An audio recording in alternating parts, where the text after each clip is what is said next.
창세기 13장 8절에서 10절까지 말씀으로 다투게 하지 말자라는 제목으로 잠시 말씀을 나누겠습니다. 우리가 이 자리에 모인 것은 신앙생활을 잘 하려고 모인 것입니다. 하나님을 잘 믿으려고 모인 것이고 하나님을 배우기 위해서 모였습니다. 하나님이 무엇을 말씀하시는지 배우려고 이 자리에 우리가 모였습니다. 오늘 13장에서 아브라함이 어떤 신앙생활을 했는지 살펴보고 우리의 신앙은 또한 어떠한지 한번 돌아보는 시간 되었으면 합니다. 하나님께서 우상숭배의 가정, 아브라함, 데라 그 가정 속에 찾아오셨지요. 그리고 그 가정은 아비보다 자식이 먼저 죽은 죽음의 가정이었습니다. 또한 무자한 저주의 가정이었지요. 그러한 인생을 사는 아브람이고 또 아브라함으로 바뀌죠. 그래서 이게 말씀 중에 이렇게 혼동돼도 같은 사람이니까 혼동 마시고요. 아브람을 택하셨습니다. 영광스러운 하나님이 나타나셔서 말씀하시고 부르시고 약속하셨지요. 또한 그래서 지난주에 우리가 받은 복이 무엇인지 한번 생각해보자 하였습니다. 아브라함이 받은 복 우리도 받았지요. 우리 또한 우상숭배의 민족이었습니다. 또한 하나님이 허락하시면 언제든 사고든 질병이든 죽을 수밖에 없는 아주 무력한 인생이지만 하나님이 택해 주시고 인도하셔서 우리가 이 자리에 있고 성경을 손에 들며 하나님을 찬송할 수가 있는 것이죠. 아브라함은 그 하나님의 말씀에 응답하여서 그 길로 고향을 떠나고 친척을 떠나고 아비집을 떠났습니다. 그렇게 가나안 땅에 도착했지만 기근이 있어 점점 먹을 것을 찾아 남방 애굽으로 가게 됩니다. 애굽에서 좋은 일이 있었으면 했지만 아브라함은 자신의 목숨을 위해서 아내를 자신의 누이라고 속이게 됩니다. 그런 치욕스러운 일을 당하고 쫓겨나게 되죠. 오늘 13장에서는 그 이후에 말씀이 나와 있습니다.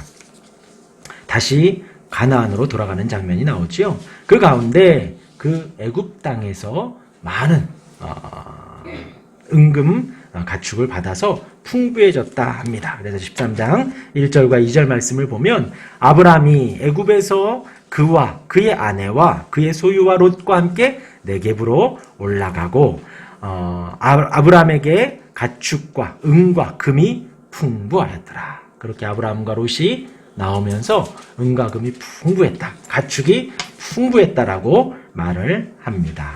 그런데 그 풍부함이 평안함과 어떤 화해가 이루어졌으면 좋았을 텐데 그렇게 풍부하였는데 다툼이 일어났다라고 합니다. 싸움이 일어났다라고 합니다.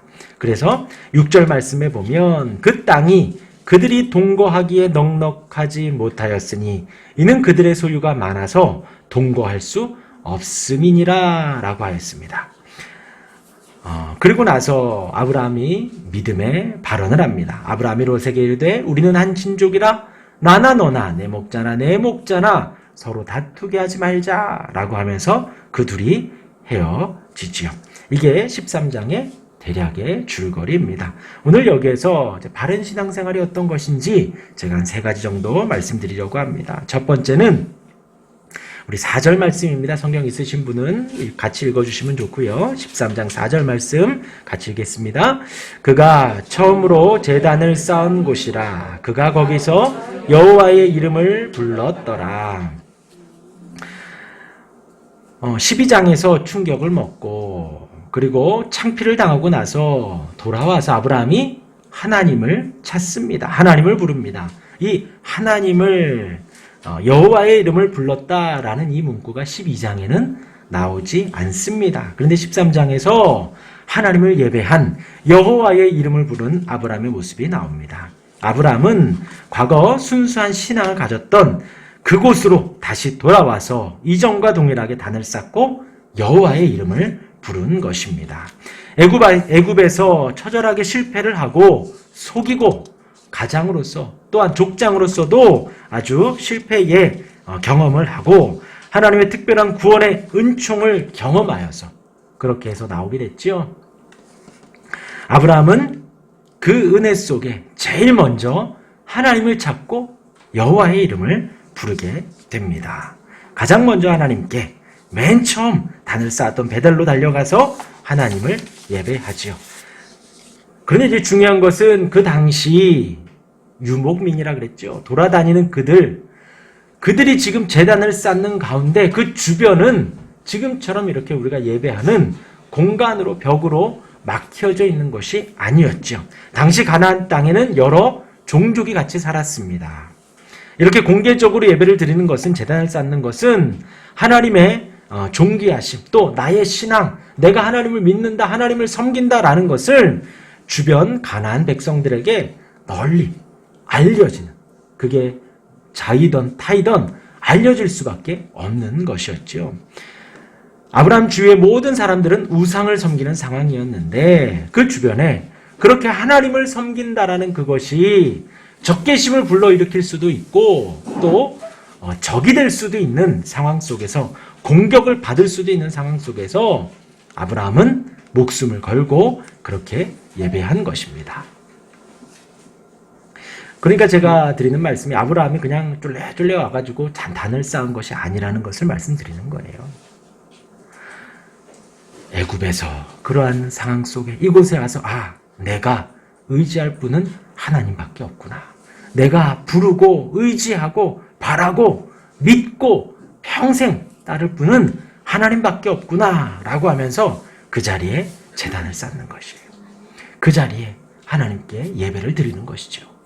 이웃 족들이 쳐들어와서 나의 목숨을 해할지라도 나는 이 자리에서 예배하다가 죽어도 괜찮다 라는 굳은 신앙을 가지고 지금 예배를 하는 것입니다.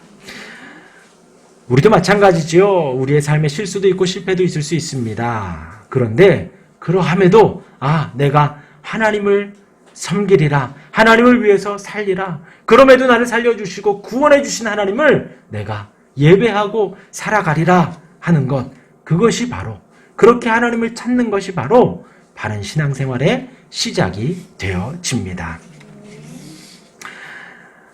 요한계시록 2장 4절과 5절 말씀을 제가 읽어드리겠습니다.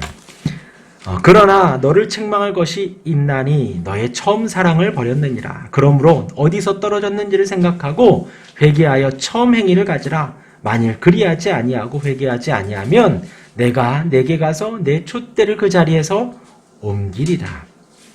우리가 너무나도 잘 아는 말씀입니다. 사도 요한이 에베소 교회 사자들에게, 그 성도들에게 한 편지이며 권고입니다. 에베소 교회는 바울이 세운 교회입니다.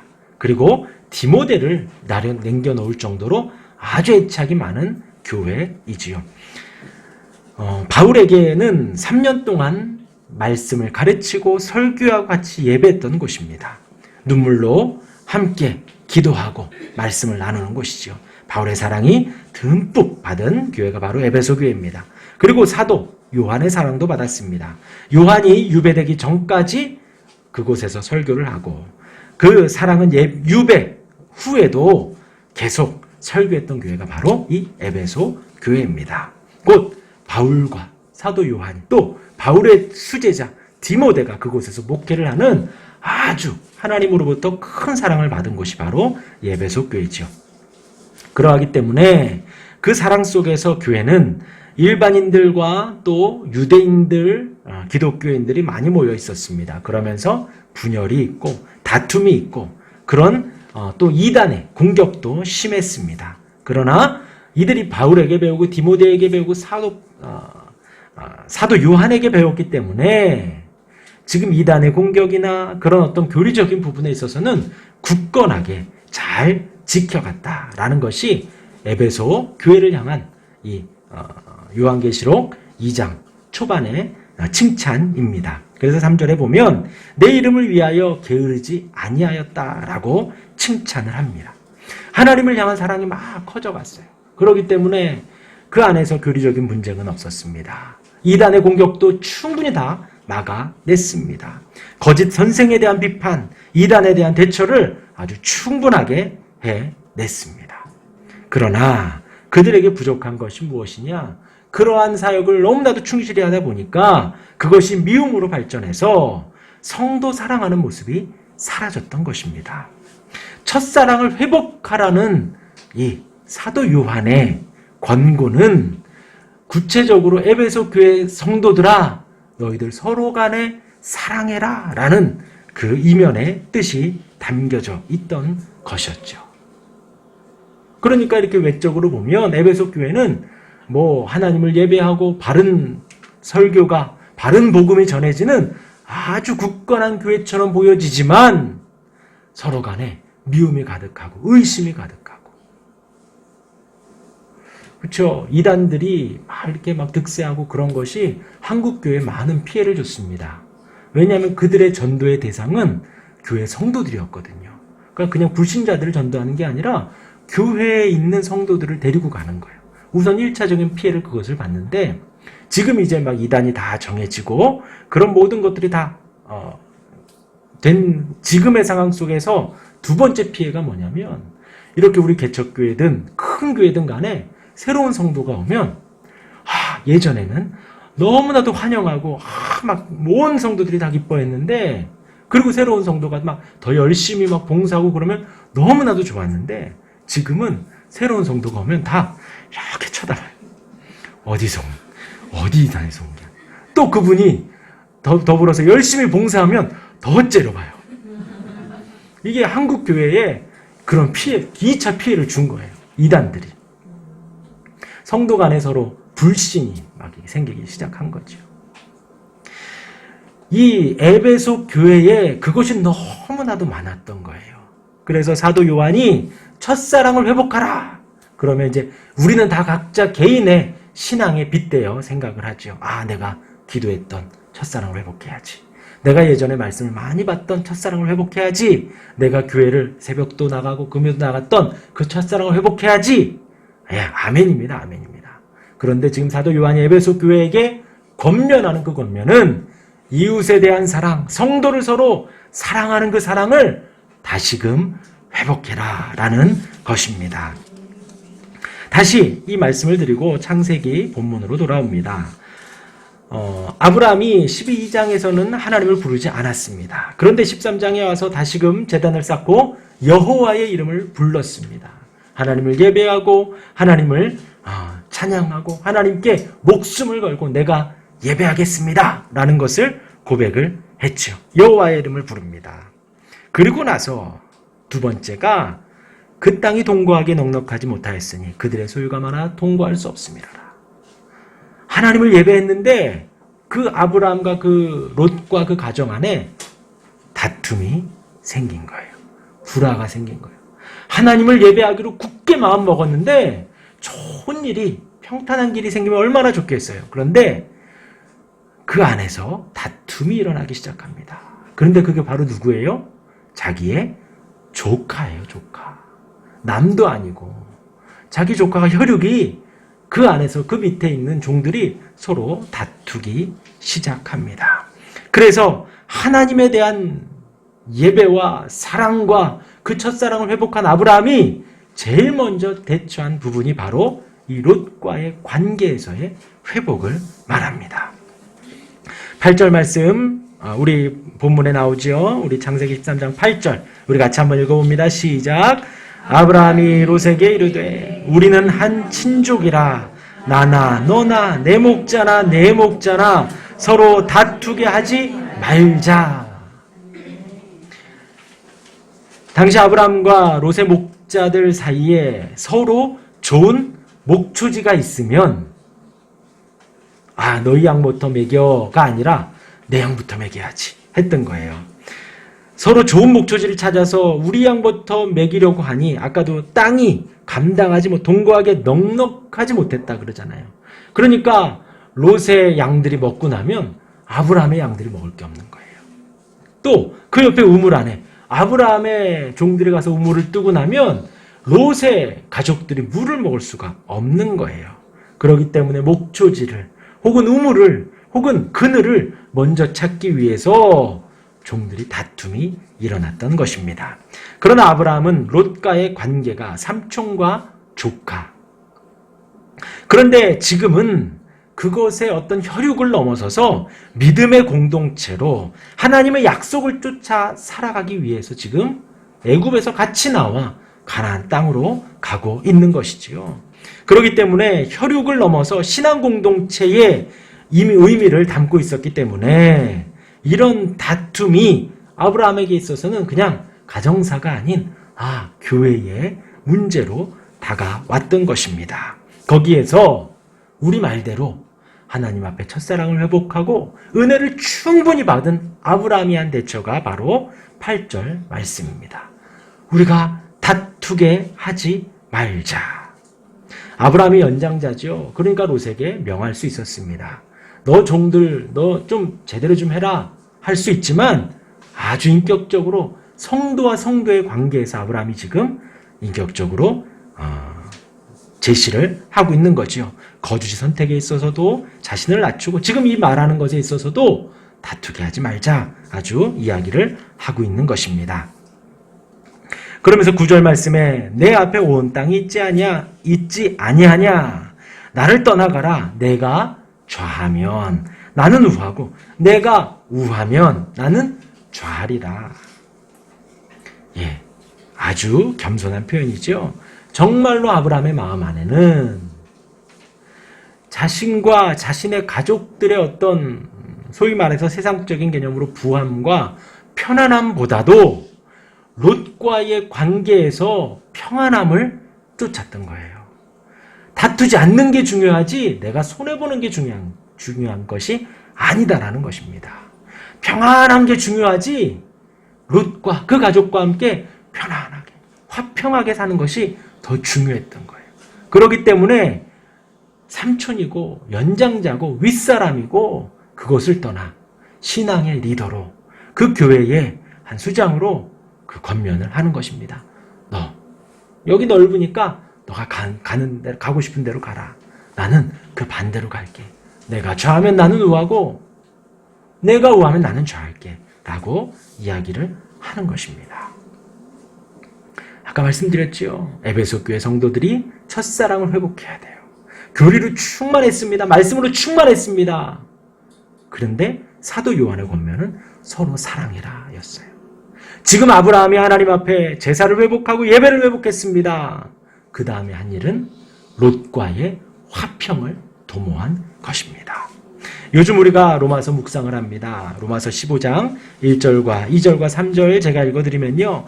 믿음이 강한 우리는 마땅히 믿음이 약한 자의 약점을 담당하고 자기를 기쁘게 하지 아니할 것이라. 이 말하는 사람은 바울이에요. 바울. 믿음이 강한 바울을 포함하여서 믿음이 강한 사람은 믿음이 약한 사람을 담당해야 된다고 했습니다. 이 담당이라는 단어가 품어주는 거예요. 참아주는 거예요. 섬겨주는 거예요. 그런데 이것이 아주 당위성을 표현을 합니다. 그러니까 우리가 빚을 지면 갚아야 되잖아요. 은행에 빚을 지면 달달이 이자와 원금을 상환하고 카드 빚을 지면 다음 달에 또 이렇게 카드 빚을 갚듯이 그 책임감을 다 가지고 있잖아요. 그렇듯이 믿음이 강한 사람은 믿음이 약한 사람을 마땅히 참아주라는 거예요. 그건 당연하다는 겁니다. 참아주어서 어떻게 해요? 자기를 기쁘게 하지 말라는 거예요. 나는 믿음이 강해서 뭐든지 할 수 있어요. 먹을 수도 있고 절기를 안 지킬 수도 있고 먹지 않을 수도 있고 절기를 지킬 수도 있습니다. 그 모든 것 통해서 이 믿음이 약한 사람을 위해서 내가 참아주고 내 기쁨을 도모하지 말라는 것입니다. 그래서 2절 말씀이 우리 각 사람이 이웃을 기쁘게 하되 내 기쁨이 아니라 이웃을 기쁘게 하라는 거예요. 이웃을 기쁘게 하되 그 이웃을 기쁘게 하는 목적. 내 기쁨이 아니라 이웃을 기쁘게 하는 목적이 뭐냐? 선을 이루고 덕을 세우도록 할지니라. 신앙생활을 하면서 나의 기쁨을 찾는 것이 아니라 나의 자유와 기쁨을 잠시 내려놓고 성도 간에 선을 세우고 덕을 세우기 위해서 신앙생활을 해 가야 된다는 것이에요. 그리고 3절 말씀에 그리스도께서도 자기를 기쁘게 하지 아니하셨나니 이렇게 이야기를 합니다. 우리 예수님도 이 땅에 오셔서 자신의 기쁨을 위해서 산 순간이 한순간도 없는 거예요. 제자들을 양육하기 위하여 살아가셨고 거기에 있는 이스라엘 백성들을 그들에게 복음을 전하고 하나님 나라를 전하기 위해서 살아가셨습니다. 그러하기에 그 그리스도의 삶의 종국은 채찍과 가시면류관과 십자가였지요. 자신의 기쁨을 위해서 한 것이 아니었어요. 하나님의 택한 백성들이 구원에 이르고 하나님의 백성들이 하나님께 나아가기 위해 그 중보의 역할을 하시기 위해 십자가 지시기까지 자기를 기쁘게 하지 아니하셨다라는 것입니다. 그러하기에 바울아, 그러하기에 이 로마 교인들아 그렇게 살아라 라고 권면을 하는 것입니다. 다시 우리 본문으로 와서 아브라함이 롯에게 한 것, 자신의 기쁨을 위해서 한 것이 아니지요. 롯과의 관계에서 이해득실을 따지지 않았습니다.